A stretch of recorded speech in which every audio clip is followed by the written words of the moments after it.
The 12 Indian students who face deportation from New Zealand because their immigration agents submitted fraudulent financial statements with their applications spent today in a church fearing immediate removal from the country. One of their number was picked up by police this morning.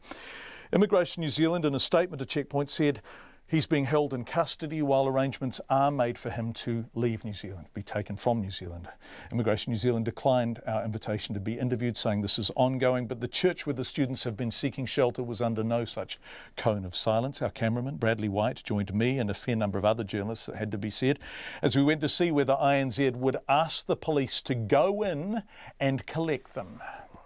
Their lawyer paced, while the students themselves stood in pensive huddles waiting. But for what? Here is lawyer Alistair McClymont. Alistair, what's happening now? Do you understand what's going on? Well, I think at the moment Immigration New Zealand are trying to decide whether or not they want to come into a church and take these students away and put them into the police station cells.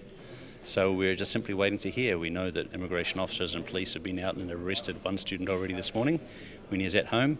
So at the moment, we're just waiting to see what the next step is. The venue, the Auckland Unitarian Church on Ponsonby Road, a century-old wooden church just along the road from Ponsonby's famous cafes. Its minister, Clay Nelson, hosted them for a week now, steps into the tea room to comfort a student in tears after the news police are now involved and that one student is in police custody. The reality is sinking in for them. And it's a humiliating experience for them, and they're terrified about what that deportation order is going to mean for the rest of their lives. It's going to affect their ability to travel. It's going to affect their ability to find work. It's going to affect their relationships with their families who have gone out and either taken on loans or collected money so that they could have this experience. They don't know what to expect, and they're scared. And it's not right. It's just not right. Why isn't it right? Why do you feel so strongly about it that you provided shelter for these men? There are a lot of reasons, I suppose, but to begin with, it's just an unjust situation. They really didn't do anything wrong. What's your first name? Muhammad. Did Muhammad know that his agent was committing an act of fraud in his name? Blindly, I trusted my agent.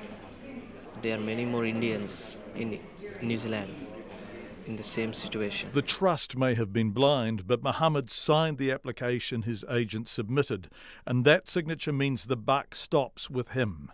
Why did he use the agent? Because New Zealand immigration said that come with the agent, not directly to apply for a student visa. That is the main problem. So you were told to go through an agent? Yeah. The agent fabricated financial details. Muhammad is being deported. How much has his family spent getting him to New Zealand? Around $25,000. That's a pretty typical kind of figure. Big money for these Indian families. And sometimes there were tears at the hopelessness of it all. Here's their lawyer again. What have these students done wrong? If I was to ask you to put the immigration case against them, what is it that they are being deported for? The immigration case is basically that the students signed the application form. So the immigration case is that because they signed the form, they have to be responsible for every single thing that the school's agent submits to INZ on their behalf, whether or not they knew about it. Have you told your family you're being deported? No. Till now I didn't tell them. Just keep on saying that my visa is on pending. You haven't told your mum and dad Yes. who paid for you to be here? Yes, that's right. If I told, they feel emotional and start screaming, because it's not small money and it's spoiling our future.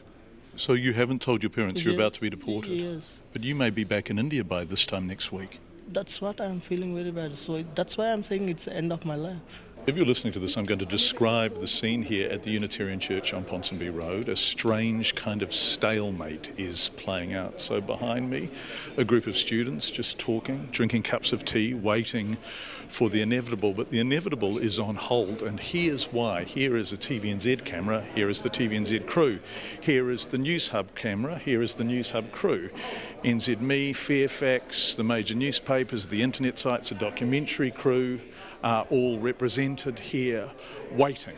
Now, the question for Immigration New Zealand is, do you want to send the police in front of all these lenses and microphones and journalists to remove these people from the church and eventually from New Zealand? And it appears they don't want to do it while the media are here. He does not know how they're going to deal with the situation.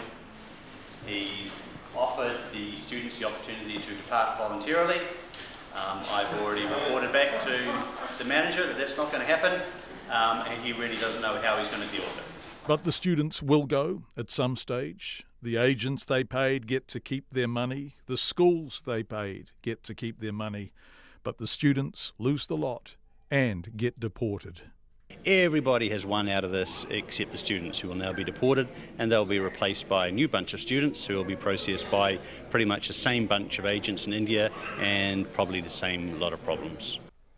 That's Alistair McClymont, the lawyer who is acting for the Students Immigration New Zealand, wouldn't appear on Checkpoint. They say it's still a developing situation. The Immigration Minister, Michael Woodhouse, was asked if the students who were still in the church weren't being picked up when one of their number outside the church has been, because of the heavy media presence there today.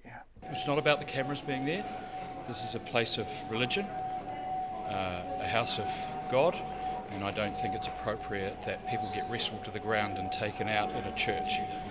But Immigration New Zealand have a job to do, and I expect them to do it. Do you expect them to be wrestled to the ground and taken out when they are I hope arrested? not. That'll be up to them. But it's not unusual for people facing deportation to flee, and it's not unusual for immigration officers to chase it. Immigration Minister Michael Woodhouse.